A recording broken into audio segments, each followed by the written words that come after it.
Rumah-rumah tua ini istimewa. Para perempuan ini juga demikian.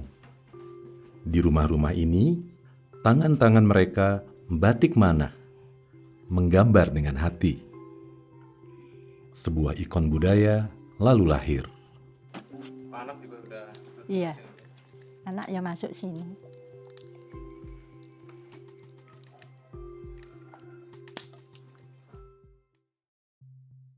Batik adalah salah satu wastra Nusantara, bentuk seni indah yang telah resmi diakui oleh UNESCO sebagai warisan budaya tak benda asli Indonesia. Sejak akhir abad ke-18, batik menjadi identitas bangsa yang tidak pupus dimakan waktu.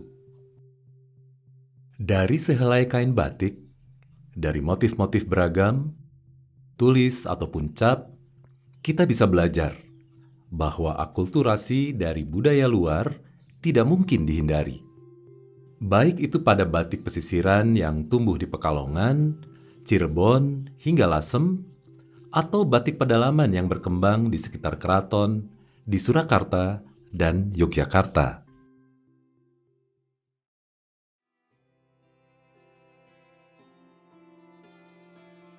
Borobudur di Magelang yang termasuk satu dari 5 destinasi pariwisata super prioritas, terletak tak jauh dari Yogyakarta. Namun, perjalanan batik di Borobudur tak semulus batik keraton. Ada jalan berkerikil, tetapi penuh harapan untuk menjadikan batik Borobudur sebagai salah satu elemen penting untuk pengembangan wisata. Salah satu peninggalan yang bisa kita jumpai itu di salah satu peta Belanda itu memuat satu titik di Dusun Bumi Segoro, itu pengolahan kain dengan pewarna alam. Mereka sebutnya indigo, begitu jelas sekali di peta itu. Hanya kemudian keluarga para pembatik ini entah pindah, entah gulung tikar, kemudian habis. Jadi sampai sekarang kita itu praktis tidak punya pembatik klasik. Baru memang sektor pariwisata ini kemudian meningkat, kita coba gali-gali lagi, yang kemudian melahirkan generasi-generasi baru ini. Yang paling baru itu kan Balai Konservasi Borobudur yang mengelola candi, itu mencoba mengaktualisasikan relief-relief itu dalam bentuk seni. Salah satunya desain batik, tari, musik, dan sebagainya. Jadi teman-teman ini dulu pernah kita temukan dengan para arkeolog di sana, bagaimana sih gambar-gambar yang ada, kemudian kita bicara etis, norma, mana yang boleh, mana yang tidak boleh, dan sebagainya. Karena ini juga bagian dari bentuk kreativitas. Maka banyak dijumpai, ya kemudian ini kita sebut motif Borobuduran. Motif baru yang dikembangkan, terinspirasi oleh Candi Borobudur.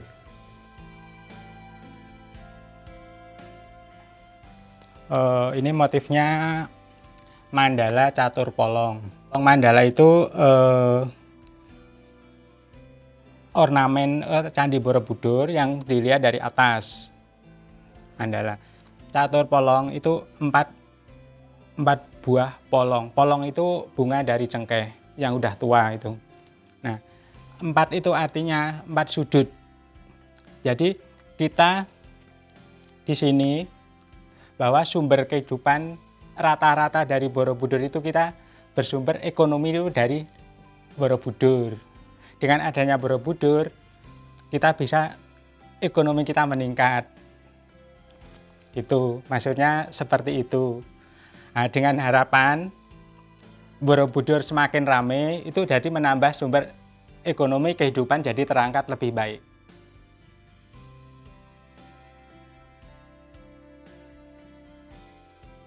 Candi Borobudur sejak lama memang menjadi magnet utama pariwisata. Ia bahkan telah diakui sebagai warisan dunia oleh UNESCO. Ia berkembang sebagai destinasi budaya berkelanjutan. Ia juga jadi simbol harapan masyarakat sekitar. Tak hanya dari batik, masyarakat Borobudur bahkan berupaya menggali sektor lain yang memiliki potensi ekonomi, seperti jamu. Untuk daun-daun apa ini, daun pepaya nanti untuk uyuk-uyuk. Ini kunyit asam kan perempuan lebih membutuhkan. Tapi kunyitnya sendiri dia antibiotik, jadi diminum lagi perempuan bisa juga. Asam, beras kencur, jahe, uyuk-uyuk. Kalau yang saya bikin cuma untuk 1 hari aja. Di masa lalu, masyarakat terbiasa menggantungkan mata pencarian dengan bertani. Sekarang, pilihan bidangnya lebih banyak. Kerajinan tangan, seni tari, sampai kuliner.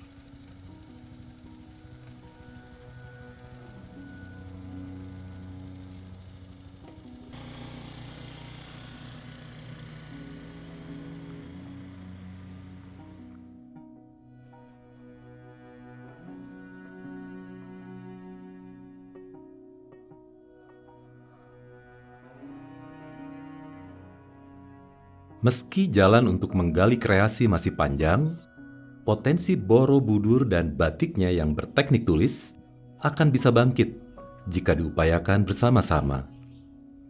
Destinasi pariwisata super prioritas pun tak bisa berkembang sendirian jika tak didukung wilayah sekitarnya. Lasem, Tiongkok kecil, kota tempat pertama kali pendatang Tiongkok tiba di Jawa. Kota akulturasi di pesisir utara, di mana tradisi batik tulis berusia lebih tua. Salah satu kota pendukung destinasi super prioritas yang juga dijuluki kota batik. Jadi Lasem adalah perpaduan yang harmonis antara 3 budaya. Ada budaya Jawa, budaya Tionghoa, dan juga budaya santri. Selama ratusan tahun hidup rukun di Lasem. Karena terletak juga di tepi pantai, jadi punya 2 pelabuhan besar di Lasem. Kemudian masuk orang-orang Muslim dan kemudian juga masuk orang-orang Tionghoa di Lasem, yang kemudian itu mulai membentuk satu kultur yang sangat menarik sekali karena bercampur dengan kultur Jawa. Kemudian di tahun 1800-an tengah itu mulai terjadi bisnis batik yang kemudian menjadi sangat masif sehingga sampai mengekspor ke beberapa kota di luar Jawa. Di masa jayanya pada 1930-an ada hingga 120 pengusaha batik Lasem dengan pembatik sampai 4.000 orang. Sekarang jumlahnya berkurang drastis hingga setengahnya. Rumah batik Nyah Kiok dan Sekar Kencana adalah salah 2 yang masih bertahan. Ini adalah batik Nyah Kiok, motifnya namanya Gunung Ringgit Pring. Jadi ini yang Gunung Ringgit seperti ini. Nah, kemudian Gunung Ringgit Pring ya, pohon bambu. Nah, ini pohon bambunya. Di pohon bambu ini ada 2 burung, ada burung-burung, dan di atasnya ada kupu-kupu. Nah, yang paling menarik dari batik ini adalah selama puluhan tahun rumah batik Nyah Kiok ini hanya mengerjakan 1 motif ini.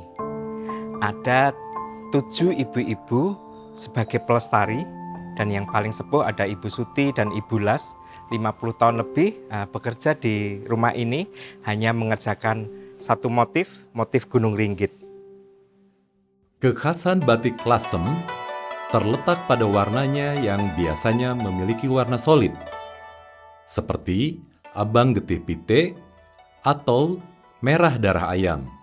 Untuk motif, sebagian pembatik bersetia hanya pada satu motif selama puluhan tahun, seperti para pembatik Nyah Kiok. Banyak juga yang memilih membuat motif khas Lasem yang lain, seperti latohan, watu pecah, sekar jagad, atau batik tiga negeri. Ahlan wa sahlan bikudumikum fi batik Lasem Sigit Wicaksono Sekar Kencana. Dulu batik Sekar Kencana itu di Lasem itu mulai berdiri tahun 1967, kisaran 1967 atau 68. Itu yang batik tulisnya.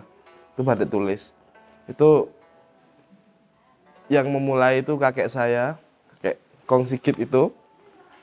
Dan sebelumnya pun udah mulai sebenarnya kakek buyut saya itu, tapi dengan batik cap malah. Khas pesisiran itu mempunyai banyak nilai-nilai akulturasi budaya yang dituangkan dalam selembar kain batik. Itu tercermin di dalam batik tiga negeri Lasem tersebut, yang memakai tiga khas warna. Merah darah ayam itu adalah warna mitologi atau warna yang sangat identik sekali dengan ras Tionghoa seperti itu. Lalu ada warna biru indigo atau biru, itu sangat warna yang disukai oleh kaum kolonial dulu, para penjajah Belanda. Ada yang terakhir yaitu warna-warna soga atau warna kuning keemasan, itu adalah warna yang sangat identik sekali dengan masyarakat kita, seperti itu, masyarakat Jawa khususnya. Beberapa karya kami seperti ini, batik dengan sinografi dan batik dengan lafaz la ilaha illallah Muhammad Rasulullah, itu yang ini itu dibuat dengan penuh kehati-hatian untuk ketika melorot itu. Jadi biasanya kalau menyeser itu atau diinjak pakai kaki gitu, tapi kalau ini kita harus ucek dengan tangan dengan sangat hati-hati. Lalu yang ini adalah salah satu karya besar kakek sendiri, yang mana mencampurkan antara menunjukkan kembali bahwasanya batik itu juga bagian dari akulturasi budaya sejak zaman dahulu. Kalau zaman dahulu kan warna merahnya seperti yang saya tadi jelaskan. Lalu ada yang namanya ini sinografi tulisan peribahasa Konfusius yang kakek buat, itu diletakkan di kain sini, yang berisi tentang artinya itu seisi rumah bahagia dan sejahtera, sumber rezeki melimpah ruah, seperti itu. Itu dulu Lasem yang memperkenalkan batik pada zaman dahulu kala itu, yang di Lasem khususnya itu malah suku Tionghoa sendiri gitu. Yang kita kenal namanya itu Nalini atau Putri Binangun itu. Nah, itu mulai mengajarkan membatik kepada masyarakat Lasem sambil dagang, sambil mempererat hubungan gitu. Maka kalau di Lasem itu tidak canggung lagi seperti antar etnis itu tidak ada canggung sendiri. Seperti sama. Kembali ke batik tiga negeri.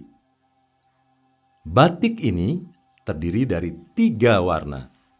Dan di masa lalu, ketiganya dibuat di 3 kota berbeda. Merah di Lasem, biru di Pekalongan atau Kudus, dan terakhir Sogan di Yogyakarta atau Surakarta.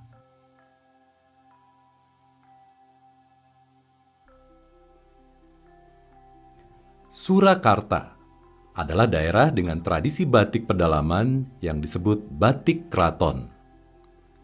Berkembang di wilayah sekitar keraton, merupakan batik tertua di Jawa. Memiliki nuansa warna yang bersahaja, seperti hitam, coklat, dan sogan. Di dalam bunker-bunker, rumah tua, atau melalui lorong-lorong dan labirin, batik di Surakarta terpusat di 2 sentra utama, Laweyan dan Kauman. Laweyan historinya sangat panjang. Jadi setahun sebelum tahun 1500 Laweyan itu daerah Laweyan itu sudah ada. Dan mengapa disebut Laweyan? Laweyan itu dari lawe, lawe itu benang. Di sekitar Laweyan dulu adalah hutan kapas yang sangat luas dan kapasnya sangat bagus. Bisa dikatakan menghasilkan benang nomor 1. Sehingga akhirnya kawasan ini penghasil raw material benang, kemudian juga ada dilewati sungai, di mana anak sungai Bengawan Solo. Di sungai itu menghubungkan ke Bengawan Solo, di sana di pelabuhan beton. Baru setelah dari itu ke Bengawan Solo, ke pantai utara, baru dari pantai utara nyebar kemana-mana. Sehingga disinilah akhirnya menjadi suatu pusat industri benang, dan kemudian dari tenun menjadi batik. Jadi buku dulu itu selalu ada slogan. Ini tahun 40, dengan gunting dan jarum keliling dunia. Ya, ini menunjukkan bahwa kita itu optimis, istilahnya untuk mandiri. Termasuk ini suatu bukti bahwa Laweyan pusatnya ekonomi, karena ini kami mempunyai foto asli tahun 49 yang menunjukkan rumah-rumah hancur dibom oleh Belanda. Dan di sini dicatat ada korban luka berapa korban. Jadi ini tahun 49, jadi kelas kedua Belanda. Batik Tempo dulu tahun 56, 55 ini juga dulu sangat rapi dituliskan, batik seperti ini rumusnya ini dan sebagainya, ini masih seperti ini rumusnya, campuran warnanya seperti apa.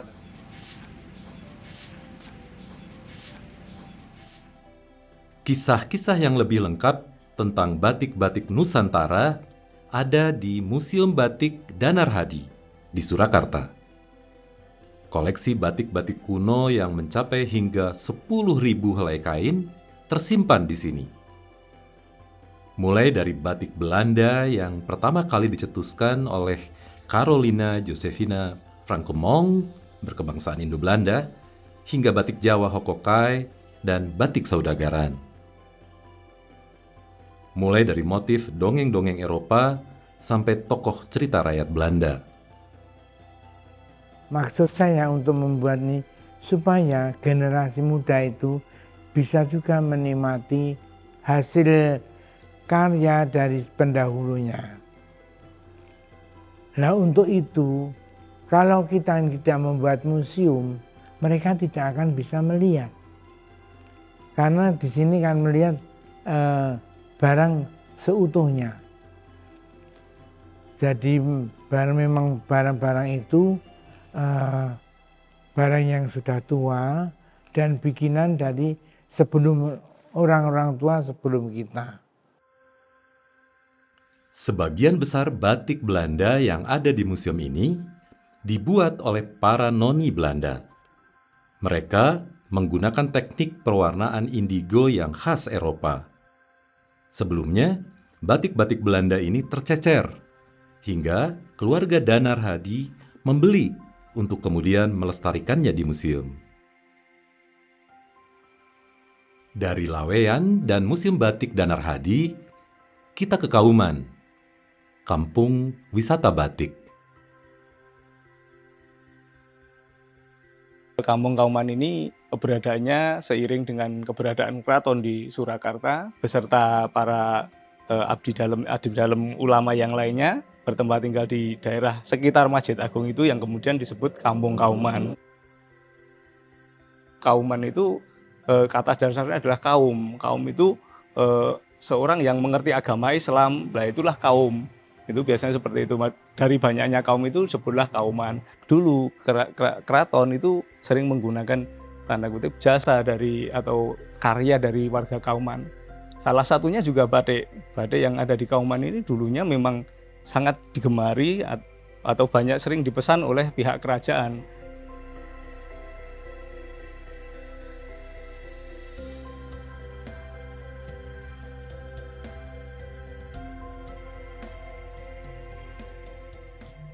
Inilah salah satu sudut jalan di Kampung Wisata Batik Kauman, yang mana dulunya rumah-rumah seperti ini adalah rumah pengusaha batik, di mana industri batiknya atau pembuatannya di dalam, kemudian di sisi rumah sebelah sini adalah tempat penjualannya atau semacam gerainya, di mana pembeli dan penjual bertemu di ruangan yang seperti ini. Ini seperti yang di situ juga, itu dulu tempat penjualan atau tempat bertemunya para pembeli batik dan penjual batiknya atau yang pengrajin batiknya.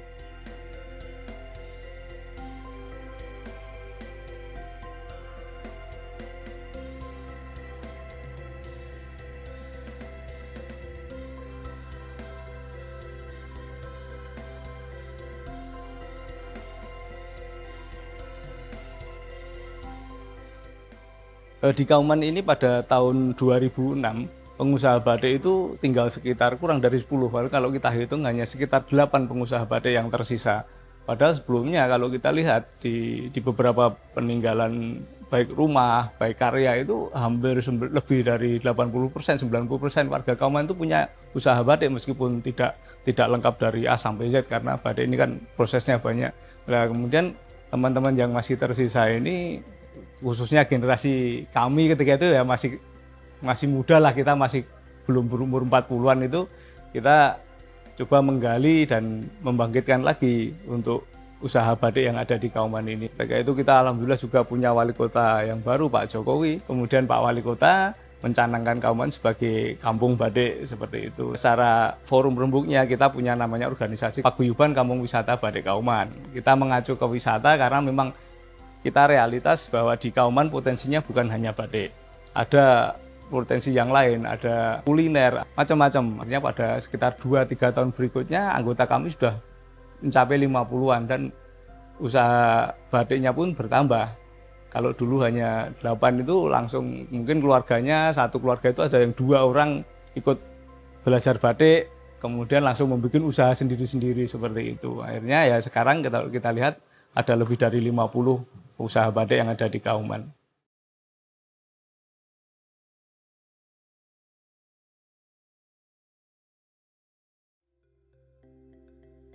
Batik, baik itu tulis, cap, atau bahkan print, menjadi penggambaran sempurna bagaimana berbagai budaya bisa saling memengaruhi. Dari sekian banyak ragam batik di Jawa Tengah, 3 batik dari Borobudur, Lasem, dan Solo ini menjadi contoh indahnya akulturasi tersebut. Batik adalah tentang mendokumentasikan tradisi di masa lalu menjadi harapan di masa sekarang, serta warisan yang harus dijaga untuk masa depan. Ia membutuhkan banyak generasi untuk bertahan dan terus berkembang.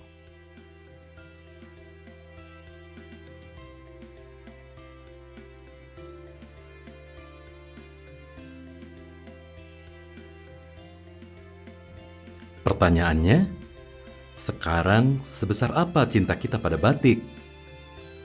Sehingga begitu berkeras melestarikannya.